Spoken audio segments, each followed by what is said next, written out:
afaan kamiin kanan dubbadha akka dubbachuu na rakkisa.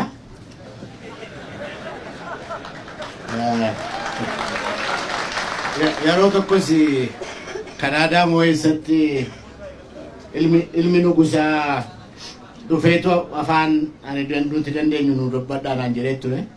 Anas ilmi nugusaa loon baada maaram nu dhufee afaan keenya naga'u jaa kanaan rakkisa. Kanas ta'u sana protokoli baay'ee jaan beekne yeroo si akka nu jalaan deemne daddafeetanii afaan Oromootiin dubbadhaa warri danda'anii warra isaan bukkee jiranii tiraansleetii akka godhananii waamicha dabarsaa. Waa lama gubbaatti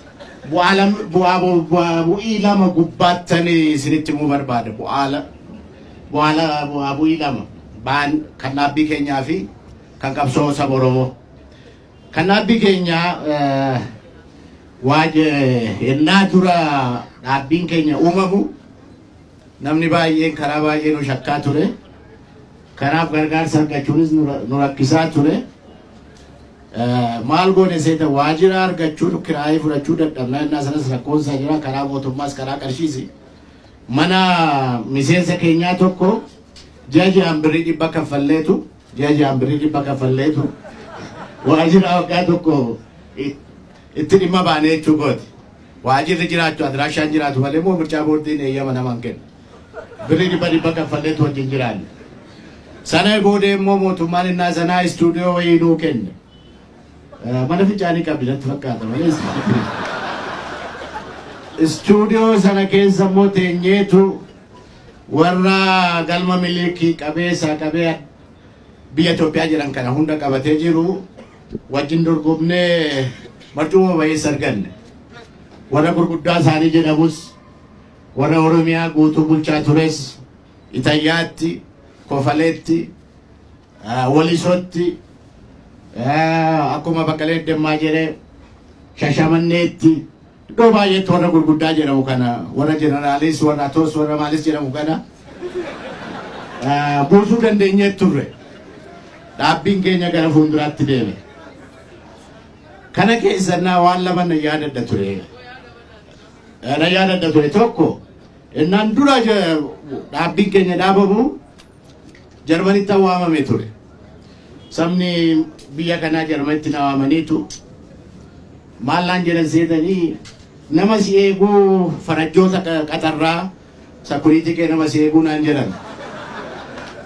Maali mootummaa Adaawii jedhan sababa biyyuma sanaa wajjin jiraannaa Jarman dhufee maal na godhaan jedheen.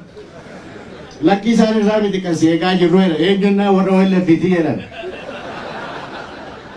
Egaa qarshiin wasa faranjii kennitan sana naa kennaati dhaabbii keenya ittiin guddifnaan jedheen. Tokko sana yaadadha. Akkasittani waa argadhe jechuu goota.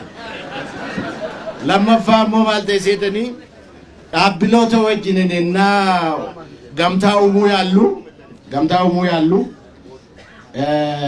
warri akka biyya kanaatti socho'anis warri baay'een Faransaayitti walgahii waaman.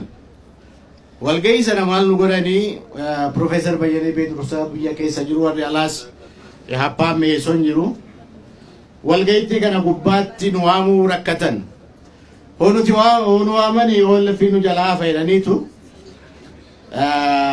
OLF dursummaa kennanii nuun boodatti nu hambisan. OLF immoo waan Itoophiyaa kana baay'ee jaalala guddaan qabu si'annaa sana. OLF afnaani nu waaman. Innaa sana maanni afaan Amaariffaatiin baataa qoyyani sana. Akkasitti seennee jechuu gooti warra biyya kana keessatti socho'anis wajjin akkasumatti guddannee tasgeenye. Egaa akkuma isiniin jedhes dhaabbii keenya dhuma isaa bu'aa bayii guddaa keessa dabarree waggaa baay'eedhaaf immoo innaa filannaa fa'aa gannu yuunivarsiitii fa'aa liqeeffadheetan iddirii kan jedha wayii jiraachitti miseensadha. Liqeeffanneetu galla. Filannaa keessa gallaa innaa filannittiin darbe xiqqoof qarshii wayii nu hafti. Idaa sana immoo deebinee kaffallaa turre jechuu goota. lama famu nasana wagato koli karshiru manama tokko karshuma kotini mootummaan keenya kuni dhaabbiin keenya kun socho'aa ture jechuudha. Karshuma nama tokkooti wagato koli amma gaaddoo baay'ee keenyarraa asga'uu keenya istuudiyoo 4 kiiloo nurraa fudhatamtes beektu miti akkatti fudhatamte miiliyoonii amma ta'e beeku tokko falakkaadha jedhu miiliyoonii tokko falakkaan bitanii nurraa fudhatan innaa sana ishumtuu sinitti guddatte jedhaniitu nuti garuu itti fufne wagarra gamtaa kana qabannee itti fufne egaa qabsoo keenya asga'ee adaawiin tokkoffaas bu'ee adaawiin lammaffaas ol ba'ee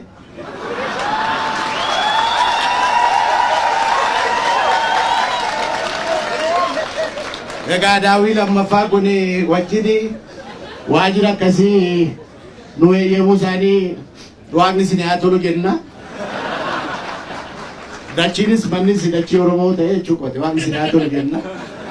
Kana nu gochuufi har'as geenyerra kana dhagaa bu'aa ba'ichi. Lammaffaa bu'aa ba'ii qabsoo Oromooti. Bu'aa ba'ii qabsoo Oromoo akkuma isin beektanii qabsoo Oromoo karaa daddafeen dubbadhaa karaa lama uumame. Tokko karaa Machaaf Tuulamaa walakkaadha. Tokko karaa Jeneraal Waaqoo Guutuufaa karaa daangaa Baaleedha kan uumame.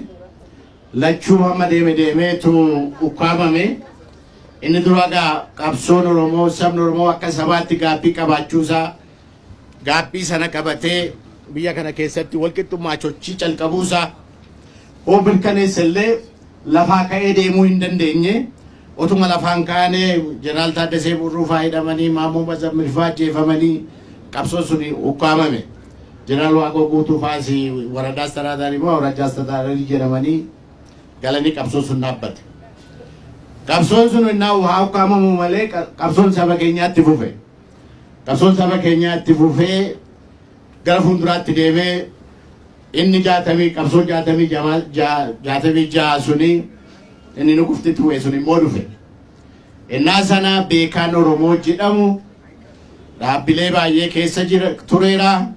Isa deebisee akka lammaffaan nutti hin deebine jaan gadduufutti deebisee bal'isee ibsuun barbaadu. Kan nutis hojjenne kan Mangistuu Hayilamaariyaam nutti hojjeteeni beekaan Oromoo jedhamu innaa sana akkan taanetti qalame akkan taanetti du'e. Akkan taanetti fannifame akkan taanetti maakalaawii karchallee maalitti akkan taanetti hidhame. Egaa inni nutis wallaalaa siyaasaan naasan akka ta'utti walitti dhufuu dadhabuudhaan walammachuu dadhabuudhaan walutubuu dadhabuudhaan garatti deemnu wajjin cidhannee deemuu dadhabuudhaan kan nutti dhufe jaatee iddoo bal'isee keessatti dubbachuun barbaadu rakkoo gadhee keessa turre.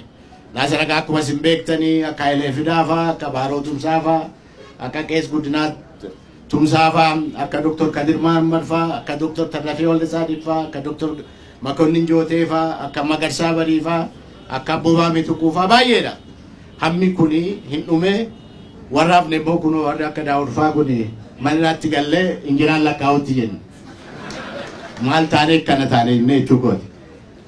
Sana keessaa baanee immoo inni sadaffaa carraan guddaa dhufee gas akkuma isin beektanii 83 yoo 91 sana isa transitional government immoo inni mootummaa ce'umsaa dhufe sanadha. Achi gubbaattis egaa akkuma beektanii deemines dudduubatti akka malaalluu galaanni garagalee Oromoonis barri kun bara keenyadha. Addunyaan kan keenya turumayyuu jechaa sirbaa ture. Galaanni garagale sun garuu akka ta'utti tokkummaadhaan kunuunsuu dadhabuudhaan gara fuulduraatti ceesisuu dadhabuudhaan laga ceesisuu dadhabuudhaan wanti nutti dhufee waggaa 27 immoo akkan taanetti dargaggoon Oromoo kulaafamaniiru, fannifamaniiru, dararamaniiru, ajjeefamaniiru. Luk TV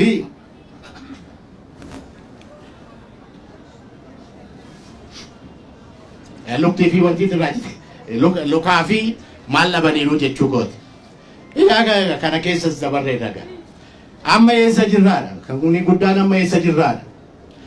Amma eessa jirra hoo jenne qabsoon Oromoo barbaayyees Hadi malee tarkaanfachuu isaa dadhabu malee har'a laga guddaa gubbaa ga'eera. Har'a laga guddaa gubbaa tarkaanfachuu ga'eera. Har'a addunyaatu waa guddatu tokkummaan saba Oromoo iddoo tokko ga'eera. Tokkummaa kanaan dandeenye saba keenya fudhannee akka laga ceenu hamma dandeenye irratti hojjechaa jirra. Oromoon inni kaleessaa walitti dubbachuu dadhabe, wal tubuu dadhabe, wal gargaaruu dadhabe, wal dhaga'uu dadhabe hunda caala. Har'a garuu wal dhaga'aa jira. Kana keessa gaa maal goona wettanii yeroon isaa yeroo qabsoo saba keenyaas qabsoo saba biyya kanaas handhuura taanee yerootti laga ceessuun gubbaa keenya irraa jechuu kooti. Qabsoo saba keenyaas qabsoo biyya kanaas handhuura taanee akka saba guddaa tokkootti fudhannee laga ce'uudhaa fi tarkaanfii guddaa gara fuulduraatti tarkaanfachaa jirra. Sabni Oromoo nu bukkee dhaabbate, sabni biyya kanaa nu bukkee dhaabbate, sirna dimokiraasii haaraa, sirna biyya haaraa hunda keenya walqixxeen jiraachisuu dandeessu uumuudhaaf socho'aa jirra. Kanatti egaa isin har'a kan walitti waamne asitti wal argannee gammannee sirbinee deemoo otoo hin taane barri kun bara maaliiti? Bara murteessaadha. Bara murteessaa kana hojii murteessaa hojjechuu fi hundi keenya qophaa'uun nurra jira. Kanaaf tokkummaa saba keenyaa, tokkummaa qeerroo keenyaa, tokkummaa dhaabbota Oromoo, tokkummaa dhaabbota biyya kanaa sirna dimokiraasii dhaabbatanis hunda isaanii qabannee laga ce'uudhaa fi qophaa'uun nurra jira. Istiraateejiin koongireesii warra kaa wajjiniin kan baafachaa jirru istiraateejiin keenya maa inni hooxinnaate Oromiyaa aangoo Oromiyaa jedhamu hirmachuudha. Aangoo Oromiyaa jedhu hirmachuudha. Hoonutti tole aangoo Oromiyaa nun chocho uumuudha warra kaa wajjin. Istiraatejii kanaan chocho'aa jiru. Boruuf iftaan sabni keenya warri reebaa ture, hidhaa ture, dararaa ture. Kabajaan iddoo isaaniitti akka deeman gochuu danda'uun nurra jira. Warri qabsoo saba keenyaatti galla qabsoo kanatti galla jijjiirama wajjin dhaabbanne warri jedhan immoo qabsoo saba ofiitti galanii bara isaan bara murteessaa wajjin hojjetanidha. Kanaaf waamicha isaanii goona. Warra nagaa, warra qabsoo Oromootti galuu barbaadu, warra qabsoo saba afiitti gumaacha gochuu barbaadu, warra sakaleessaa sana sanisaaidhan kana saba ofii dhiifama gaafatanii qabsoo sabaatti galuu barbaadan kana baga nagaan dhuftanii aannan saba kanaatiin guddattanii biddeena saba kanaatiin guddattanii hooduutanis kana boo'ee sin awwaalu saba kana bara baga saba keessanitti galtanii jennaan. Warra immoo gantuu ture kaleessas gantuu ture har'as gantuu ta'eetti fufuu barbaadu borus gantuu ta'ee saba keenya bitee gurguruu lafa saba keenyaa dachii saba keenyaa saamee saamsisee jiraachuu warra barbaadu immoo waaqni saba Oromoo ofirraa sinaa dhiibuu jennaan. Kan hojjenna ila biyya kana keessattis nuti biyya diiguudhaa fi fedhiis hin qabnu waan fe'e nuunaa jedhan malee biyya kana nuti kan sagantaan keenya istiraateejiin keenya biyya kana akka biyya haaraatti sirna dimokiraasiitiin sirna federaalizimii dhugaatiin sirna dimokiraasii dhugaatiin sirna walqixxummaa dhugaatiin ijaaruu barbaanna. Kophaa otoo hin taane saba biyya kanaa sablamnoota biyya kanaa hunda wajjin ijaa kanaa isaaniifis waamichan godha. Mana haaraa, biyya haaraa, sirna haaraa, walqixxummaa haaraa wal sobuu otoo hin taane akka wajjin ijaarru dhaamsa isinii dabarsina. Dhaamsa goona hundaafuu jechuu goona. Ila Oromoon kana godhaa sana godhaa saba biraa dhiibaa maal ta'a isa jala hin dhagahina. Nutis biyya diiguu otoo hin taane galma miilli qumatii keenyaan galuudhaaf malee nuti waan biraa miti. Kun immoo sirna dimokiraasii keessatti yakka miti. Dimookiraasiin jechuun nama tokko kuma tokko jechuudha. Nama tokko kuma tokko jechuudha. Sirna dimookiraasii nama tokko kuma tokkoon biyya kana aangoo fudhanne, aangoo hirmanne, saba biyya kanaa wajjin biyya kana bulchuu, biyya kana haaromsuu, biyya kana jijjiiruu, biyya kana laga ceesisuu, biyya kana guddisuu. Kanaaf sagantaa baafannee socho'aa jirra. Sabni Oromoo iddoo jirutti warra dhuftanis abbaan qabeenyaa Oromoo, qeerroon Oromoo, qarree Oromoo, beekaan Oromoo hundi keessaniin wajjin dhaabbadha. Kophaas miti dhaabbileen Oromoo warri kaanis dubara jiru. Dhaabbileen warra biyya kana keessa jiru hundi sirna dimookiraasii dhugaatiif warri socho'an wajjin hojjechaa jirra. Biyyi kuni laga ce'uutu irra jira, guddachuutu irra jira, sirna haaraa ijaarrachuutu irra jira, biyya haaraa walqixxummaan ijaarrachuun irra jira. Kanaaf wajjin dhaabbanna, kanaaf nu wajjin dhaabbadha, kanaaf wal fudhannee laga ceenaa, kanuma ergaan keenya warra nu kabajanii dhuftanii warra haaraa nutti dabalamtan akka Jawaar faas baga nagaan dhuftan jenna. Qabsoon saba kanaas, qabsoon biyya kanaas laga ce'aa, himmoona, qabsoon gara fuulduraatti hafu.